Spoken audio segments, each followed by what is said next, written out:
Welcome back to another video by Easy Makes It Easy.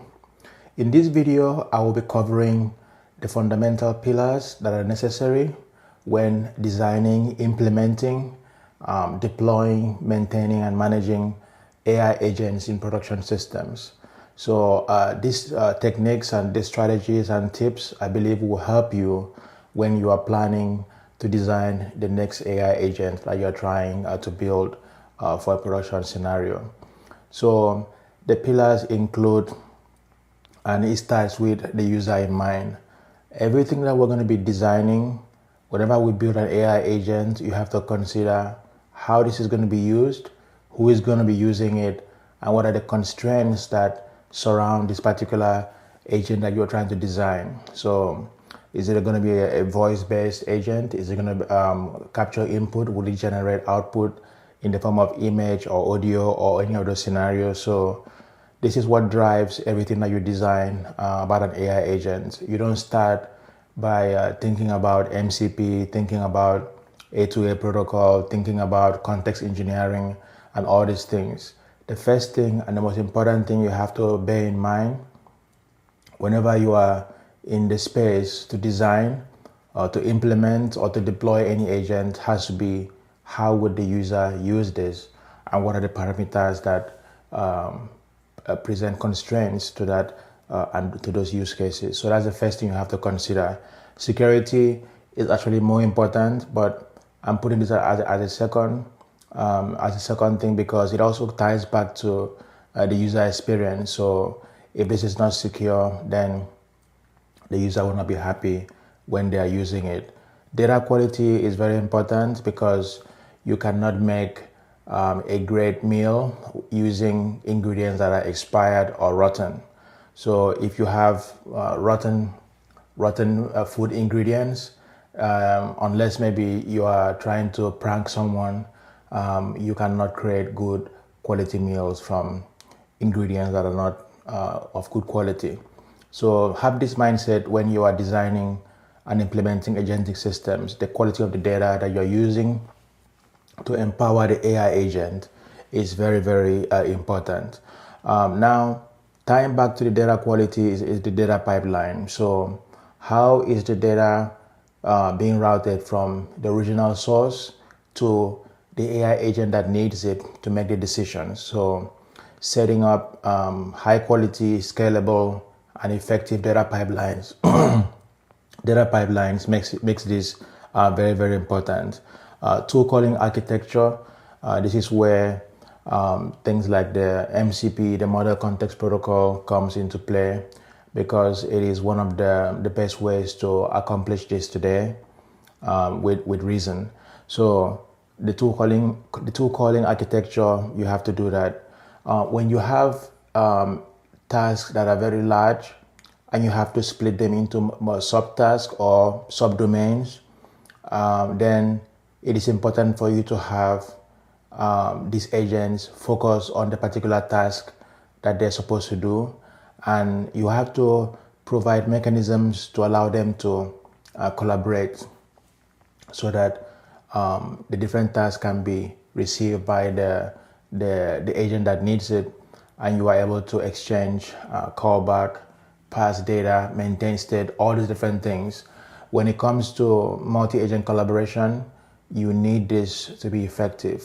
So this is where you would use something like agent to agent protocol or any other strategy that you have in place to facilitate multiple sub-agents talking to each other and collaborating to achieve the task you have at hand.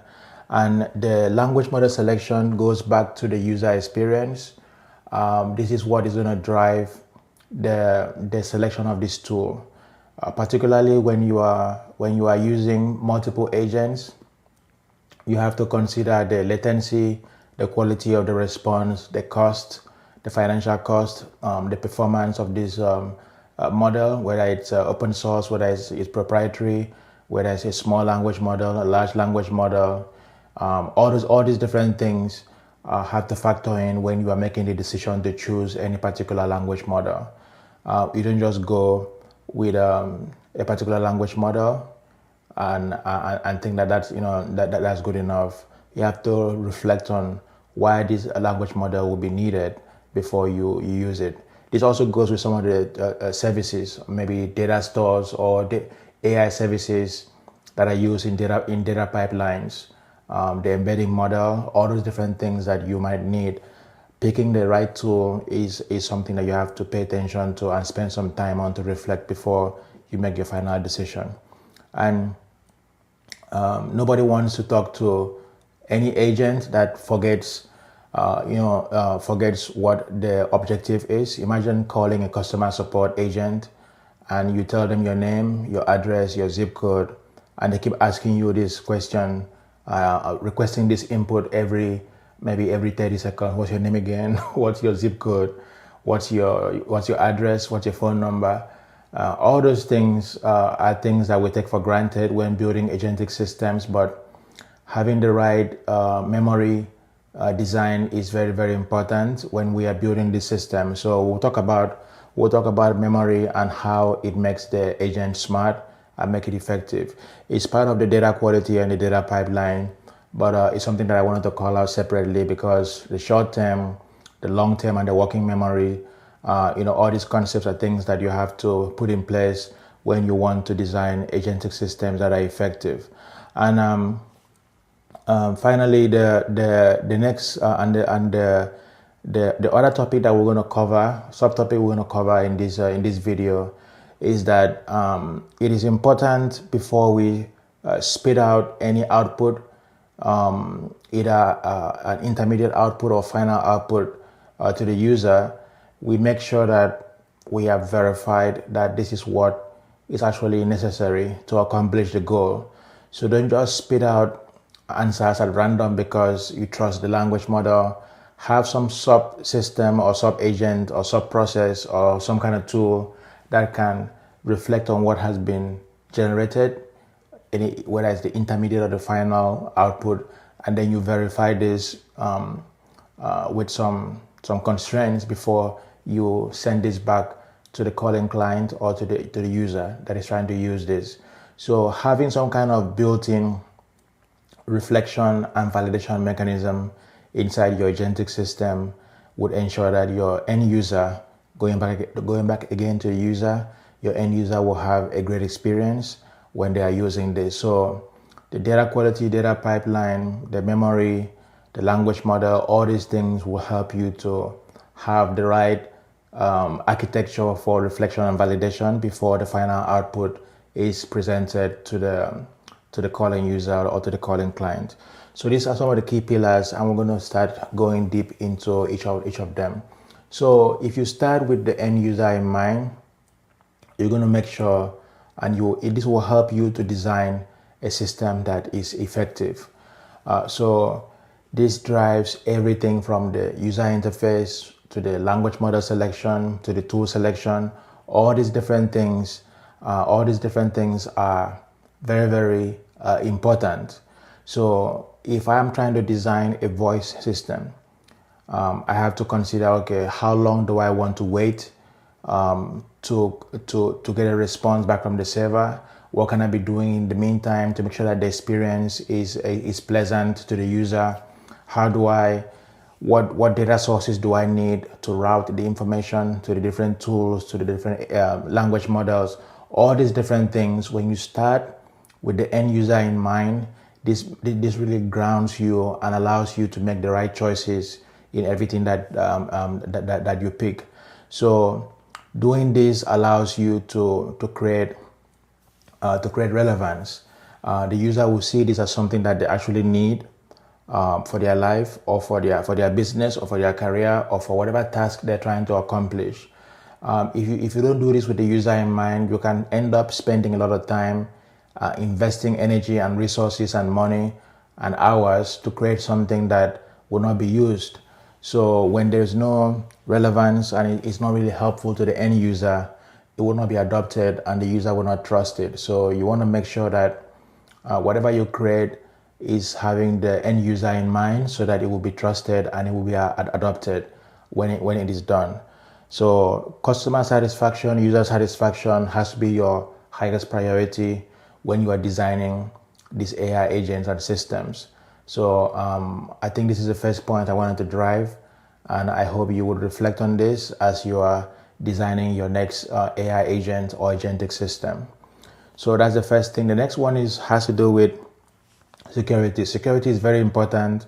That's why after the user experience, I'm starting with security, because I feel you have to pay attention to this particular part.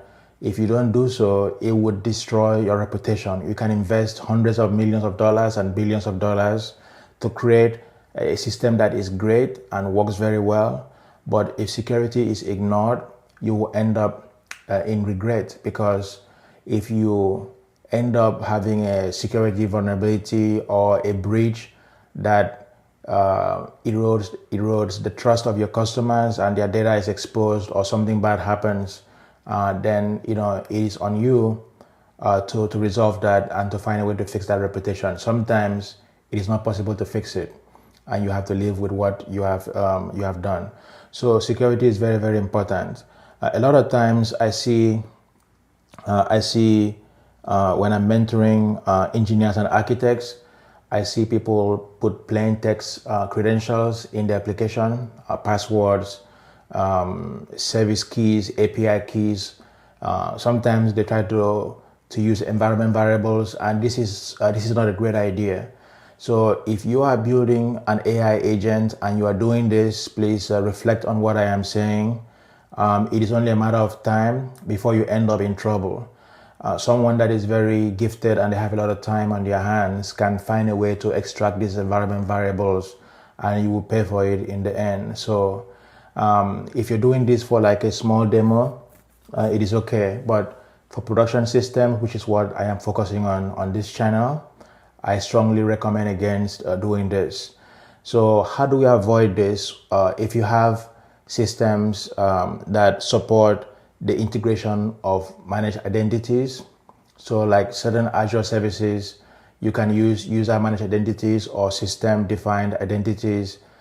If you can do this, then maybe the Azure function or the Azure Kubernetes service cluster can have its own identity, and then this identity can be used to authenticate against maybe the language model or the AI service that you're trying to use, or the database that you're trying to use. So something like this really simplifies how you do authentication and authorization, and it makes your life easy, and you can be rest assured that your credentials would not leak because somebody mistakenly checked it into version control, and now we have to do a press release to apologize or to the customers that were affected and impacted. We saw with DeepSeek how 1 million, I think about 1 million accounts were exposed because environment variables and credentials were being used, and this ended up being checked into version control, and it ended up very bad. We have certain scenarios like for maybe legal customers, financial service customers, healthcare customers, where there is a requirement either by the customer's choice or by government regulations or by industry regulations that none of the data sets can be exposed at any point to public internet. So if you have this kind of requirement, this has to be at the back of your mind to make sure that you respect this, you define these network boundaries, and you respect it and you enforce it when it is implemented. So respecting the network boundaries, not allowing everything to be public, is something you have to consider from a security perspective when you are designing these AI agent systems. The other one I want to cover is making sure that whoever is making changes to records, whoever is leveraging records, whether it's from MCP or RAG or all these different things, or even tool calling, whatever changes you're making to the data set, whatever data set you're trying to retrieve, make sure that the agent or whoever the agent is acting on behalf of has the right authorization to see this information or to make changes to these data sets. So if you don't have this at the back of your mind when you are implementing these AI agents, you can end up exposing data inadvertently to someone who should not have seen the data or have the access to modify such records. So having this at the back of your mind when you're designing these agentic systems is very critical to the success of your agentic system. So role-based access controls for CRUD operations. So CRUD here represents the creation of data, the retrieval of data, the update or modification of records, and the deletion or removal of records. And even the ability to perform certain actions with these tools, you have to make sure that the agent and whoever the agent is representing has this access and this authorization to do so. So if you have scenarios where resources are limited, so you have a multi-tenant setup where multiple users have to share a resource, maybe this is a language model throughput, or a particular service that you're using has quotas, you have to make sure that one particular customer is not exceeding their limit, and you have rate limiting or throttling in place to enforce this quota management. So thinking about this in advance will help you to design the system in a way that supports this enforcement, and you don't have to do it after the fact when you receive complaints from your users or user community. Making sure that you have observability in place to monitor what is happening inside your application is very, very important, not just for troubleshooting or debugging later on, but to make sure that from time to time you can reflect on what is happening in your application using actual data sets to make decisions about how to do improvement and how to see what has happened. This is also very critical if you have legal, financial, or healthcare systems that require auditing to be in place. So this will be one of the requirements that you have to think about when you're building these AI agents, to make sure that this is in place when the system has been designed and implemented and deployed, and you're maintaining it.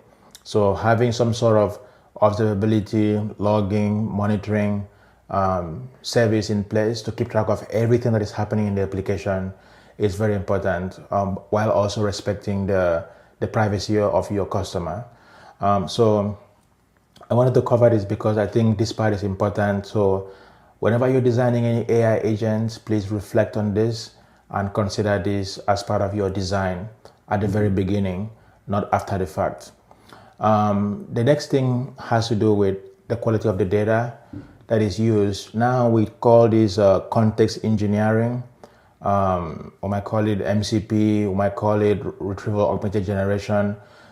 If you have the wrong information, it doesn't matter what you're doing, the AI agent and the language model that is used to power these agents will not be able to make the right choices, keeping the user experience in mind. So if you have rotten ingredients, like I said earlier, if you have food that is spoiled and you're trying to prepare a meal out of that, you're going to get a very bad experience. So unless you're trying to prank someone, I don't think this is something you should consider doing.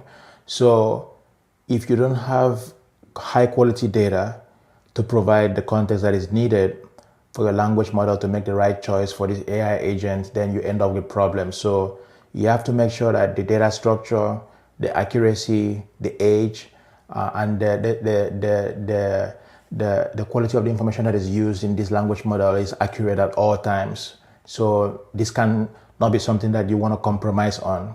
You have to make sure that you have the right data quality, and it has to be up to date, it has to be complete, it has to be in the right data structure, the right data type, the right format, and whatever you expect, because whatever you create is going to depend on this data set, and it will impact the performance.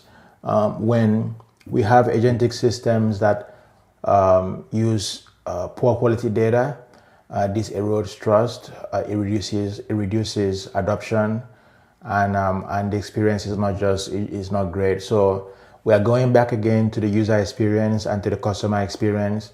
If you want to create a great experience, you have to make sure that you have the right quality of data, because it is better to do this upfront than to try to fix the reputation. We have seen several products lose their customer base because they didn't consider the data quality as part of the requirements. They tend to focus more on implementing MCP, A2A, RAG, and all these fancy terminologies, but they completely ignore the data quality and what is necessary to create the right experience. So I want you to think about data quality the next time you think about designing an agent.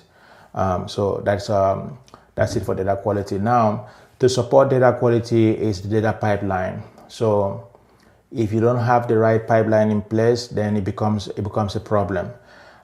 Think about systems like Apache Kafka, Apache Flink, Azure Stream Analytics, Azure Functions. All these things can help you with the right service combinations to implement very effective, efficient, and scalable data pipelines.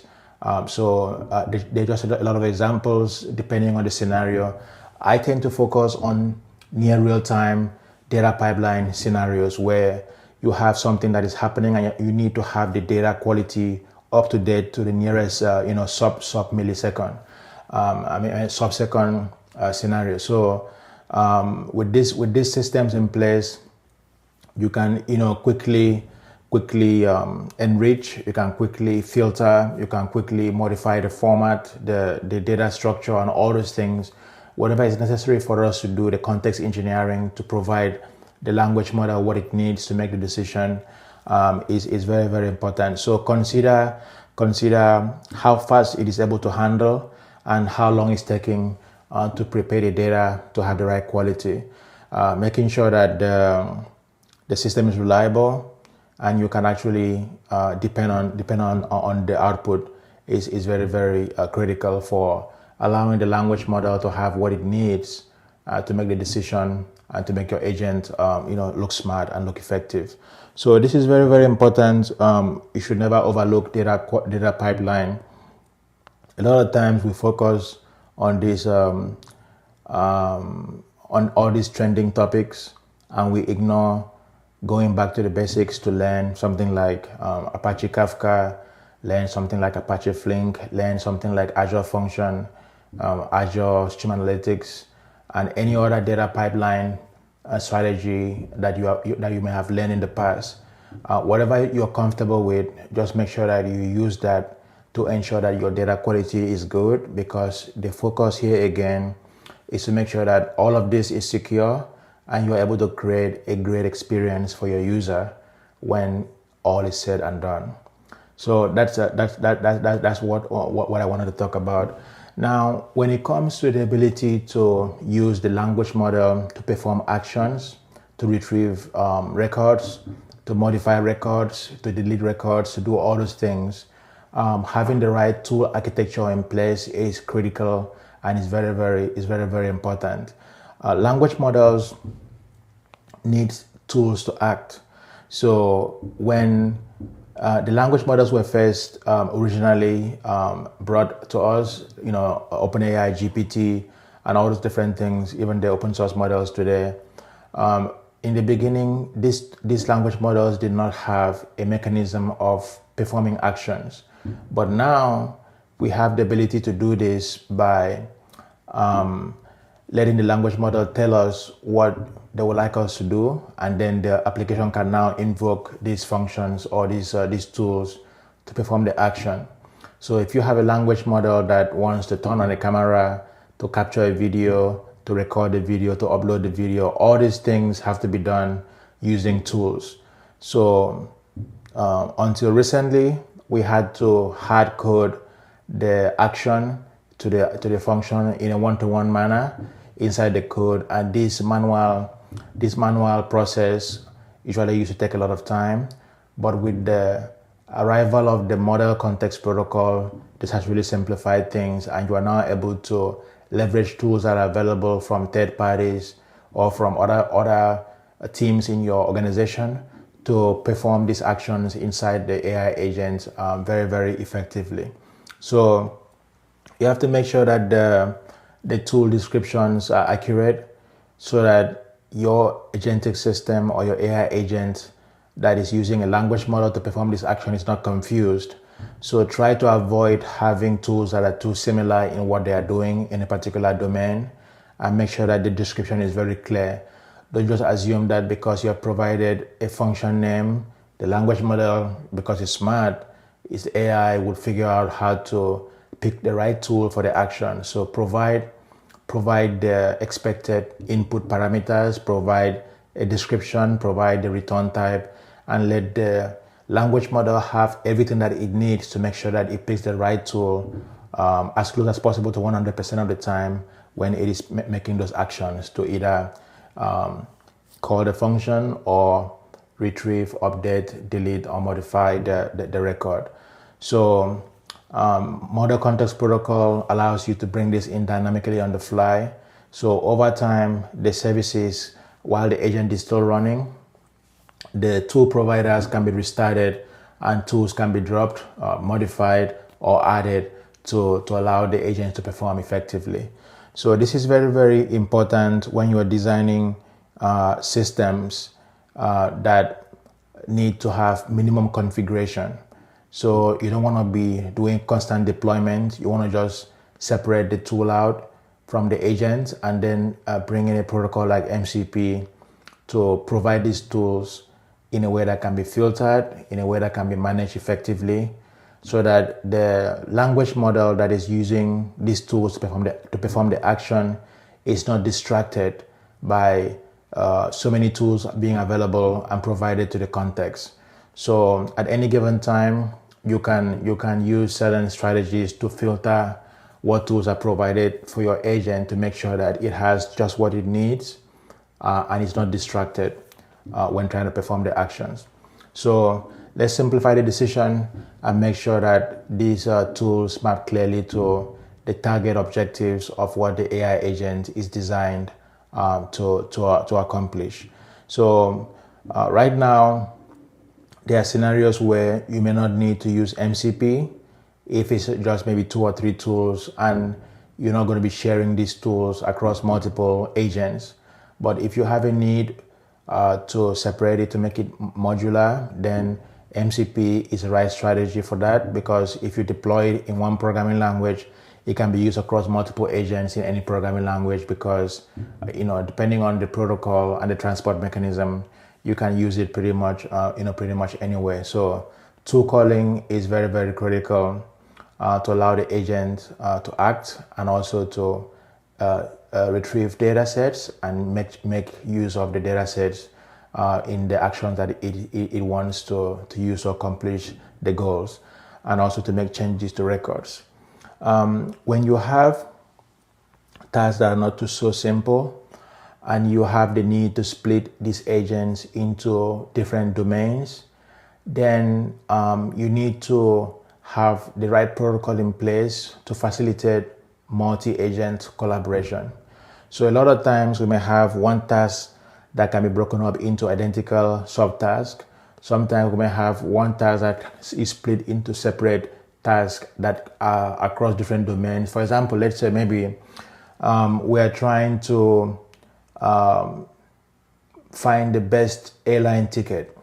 So the goal here is to find the airline ticket for the flight with maybe the cheapest or the best airline. So this is just one task you're trying to accomplish. You can split this to search across maybe 20 different airlines. So it is just one task, and you're trying to get all these different pricing information so that you can pick the lowest one or pick the best one, the one with the shortest time, or the one with the lowest price, or the one with the fewest stops. So in things like this, you see you have just one task and you're trying to do this across multiple agents. So you want to make sure that you have a way for these agents to collaborate so that the calling agent can pick the best price from all of this.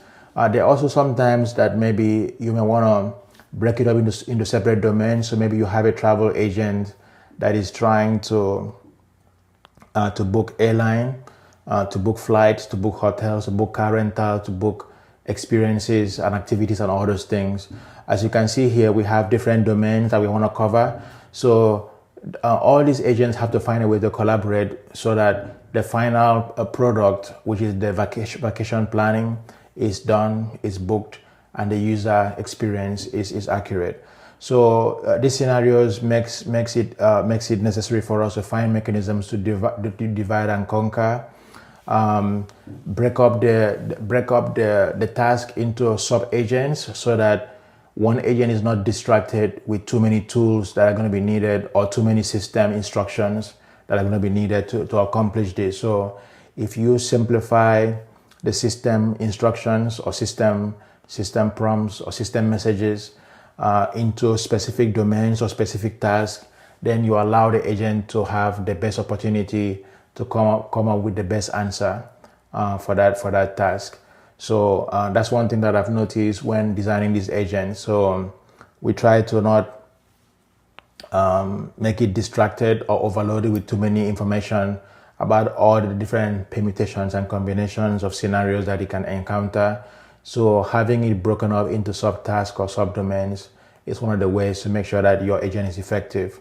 But we need to find mechanisms like using the agent-to-agent protocol, or in some cases you may have graphs, like in LangGraph or in Pedantic Graph. You may have these graph-based collaboration mechanism where you have a shared state and you have the different graph nodes that allow you to route from one agent to another agent depending on how the workflow needs to be configured. So if it's a very simple case, you can use something like LangGraph or Pedantic AI graph or Pedantic Graph to do this, where the agent can collaborate, put the information in a shared environment. But in disconnected scenarios where the agents are running in separate processes or maybe sometimes separate computers, then you need to make sure that you use something like the agent-to-agent protocol to facilitate this collaboration, where the calling agent can break up the task to other agents that are specialized in those capabilities, and you can get back the final answer when they're done. So things like the LangGraph from the LangChain community allows you to do this in the same process. Things like Pedantic Graph allows you to do this in the same process. But if you have separate processes or on separate machines, then you may want to think about using something like gRPC or the agent-to-agent protocol, which I think now supports gRPC and JSON RPC and REST and JSON. All these different things allows you to plan effectively when you're designing these high-performant systems. So multi-agent collaboration is very important. The key takeaway here from this particular part is to make sure that you break up the task into subtasks so that the agent is not distracted and it can focus on the specific subtask. But once that subtask is accomplished, whether it is a failure or whether it's a success, you need to find a way to collaborate across the different agents or sub-agents that are part of this agentic system to get the result back to the customer, to make sure that the user experience is very effective. So I will have some further tutorials in the near future that will show you how this is done in the real world. But right now, it is just for you to reflect on this and think about this as you are designing your systems. The next thing that I want to cover is the language model choices. So we're going back again to the user experience. This is very, very important that we pick the right language model for the task. If you need vision, if you need audio analysis, if whatever you need, picking the right service is very, very important. We also have to factor in the latency, the quality, and the cost of the language model. So depending on what you are doing, an inexpensive language model might be sufficient for you to accomplish this objective. Sometimes you may have to consider the latency of the language model. So if you have a scenario where the language model is taking too long to respond, that's not something that is desirable and it will create a bad experience. So always think about the experience of your end user when you're picking the language model. Sometimes you may have to go with language model services that have guaranteed throughput On Microsoft Azure, the provision throughput unit allows you to do this, where you can provision the capacity and the response time will be guaranteed because you have prepaid for that capacity and that throughput. So balancing between the performance, the quality, the latency, and the financial cost of the language model is very important. And particularly in multi-agent setups, you have to make sure that you use the right language model for the task and not try to use the same thing for everything. So balancing between the proprietary options and the open source options allows you to have this mix and pick the right one for the task. So don't just pick one, or maybe you saw a benchmark somewhere and you just go ahead and you grab the first thing that comes to mind. Try out the different options and pick the best one. Spend some time on this, or consult someone who has spent some time to do the work, and they can guide you on how to pick the best model for your scenario and for your agent. So this is something you have to think about when designing these systems, and it's very, very important, particularly in limiting their financial expenditure when you have financial cost as a constraint, or when you have latency as a constraint.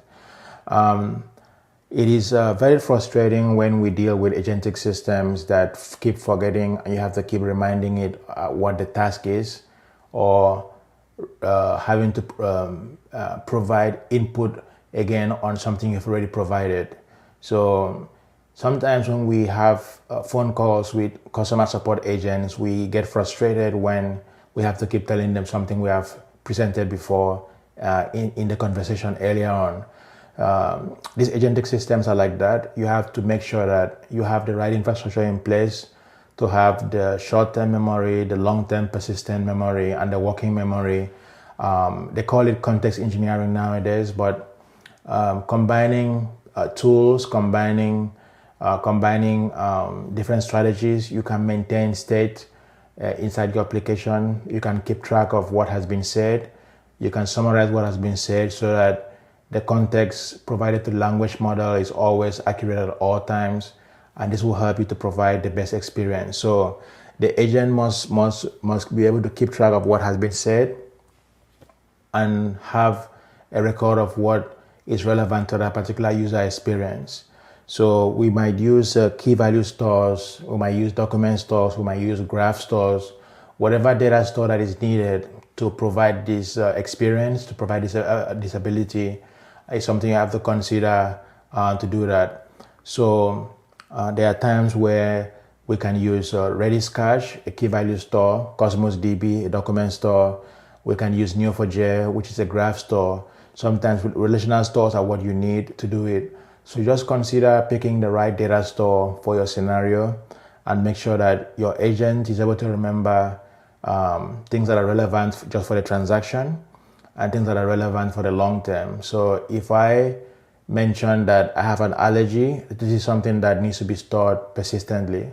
But if I just want to eat maybe rice today, then the agent should remember that that's what I want to eat, and my order should be relevant to what I'm trying to accomplish. So certain things can be short-term just for the transaction, and certain things can be persistent because that's how it's always going to be going forward. So you have to be able to extract this and find ways to keep track of them while the agent is having the transaction and the interaction with the customers. So Microsoft Azure has different services that provides these data stores. There are also different open source data stores that can be used to provide this. So think about this and reflect on this as you're designing your next agentic system.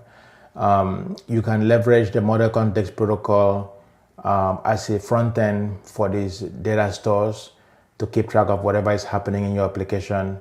You can summarize the history to extract short-term and long-term data sets that have to be persisted, either for the transaction or for the next time that the customer comes to interact with the AI agent. So that's very, very important, and I think you should pay attention to this when you are designing your system.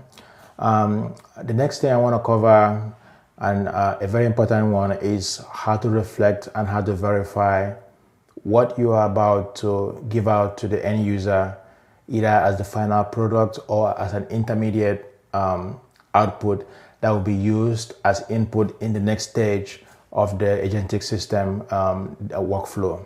So this is very, very important, and you should not ignore this, because if you disregard this or you don't prioritize it properly, then you will end up having systems that spit out garbage. And trust me, it goes back to the user experience, and you don't want to have this in your system. So we can trust, but we have to verify that what the language model is spitting out is accurate.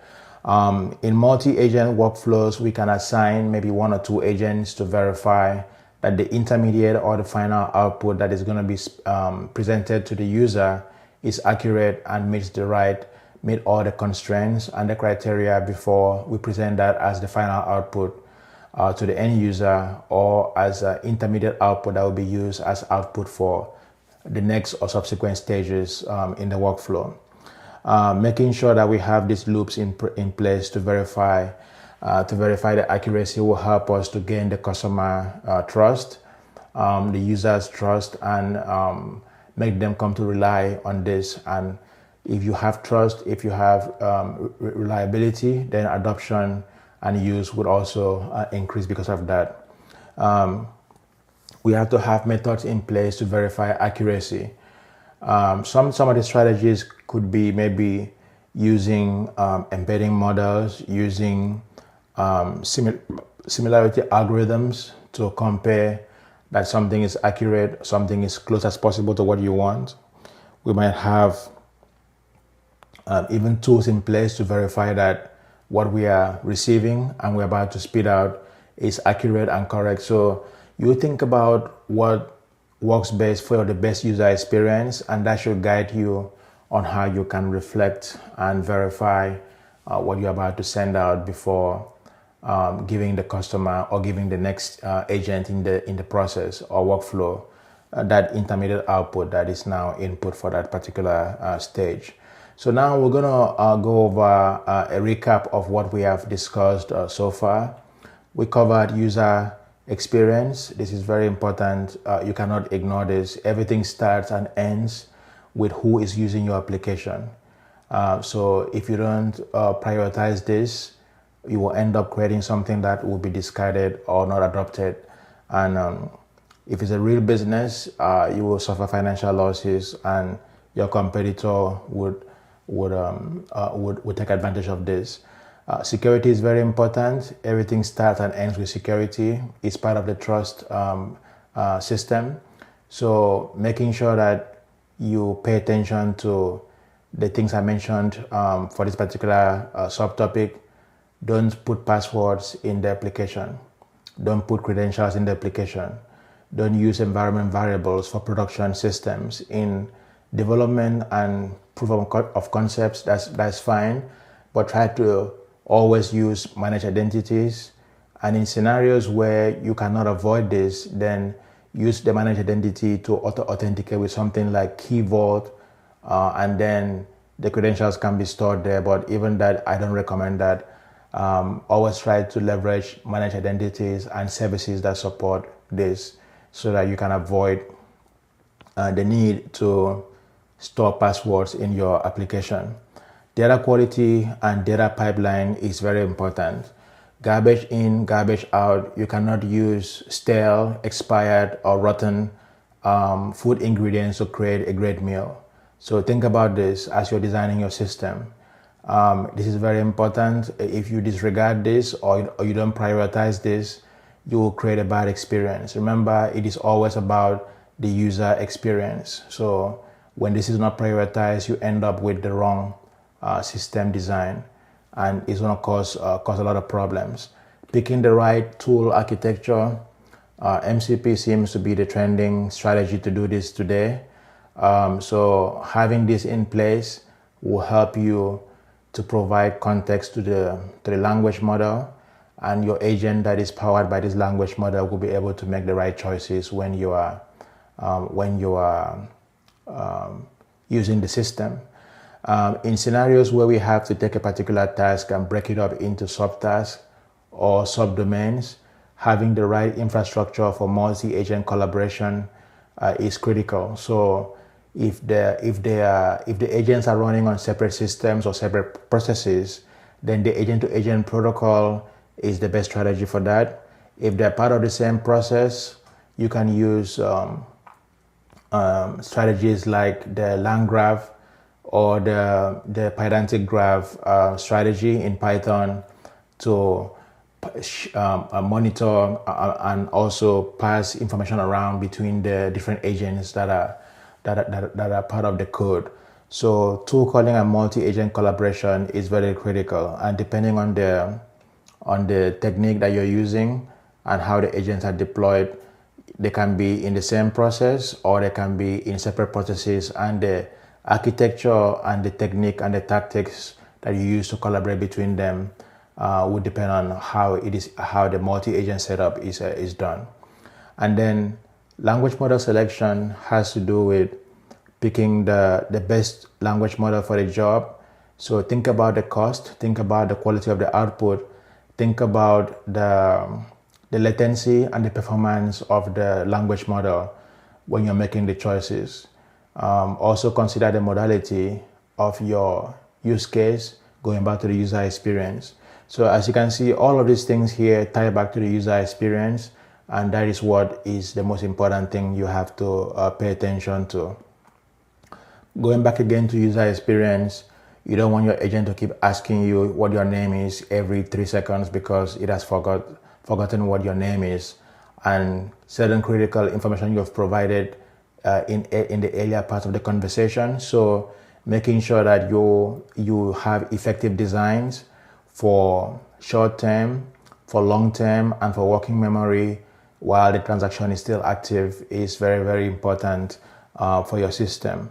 And the final part is the reflection. So making sure that you are able to verify any intermediate stage data sets that are going to be used as input to the subsequent stages, or any final information or final output you're about to provide is verified for consistency, for accuracy, and for alignment with the objective of the agent before you spit it out to the user. This is very, very important for us to do this.